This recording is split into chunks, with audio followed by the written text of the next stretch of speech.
Lesson 5.3 D flip-flop. Open it from the free Verilog curriculum. I opened the free Verilog curriculum, click into this lesson and wait for the docs pane to load. The lesson loads and the docs on the right become our guide. You will complete the sensitivity lists for a D flip-flop always block. Scroll Q from D, simulate edges, confirm pass.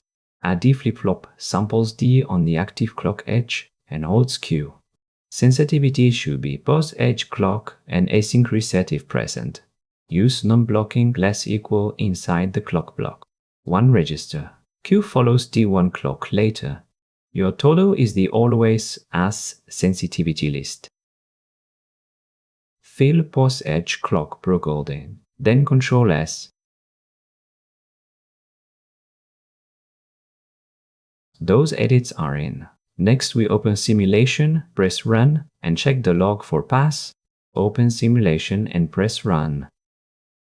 The log shows Q tracking D after edges, then pass. In Surfer, right-click the TP score and add the signals.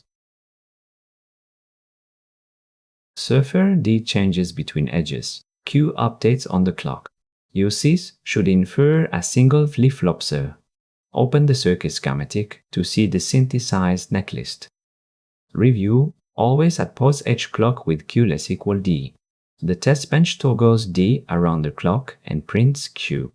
That is D flip-flop. See you in the next lesson.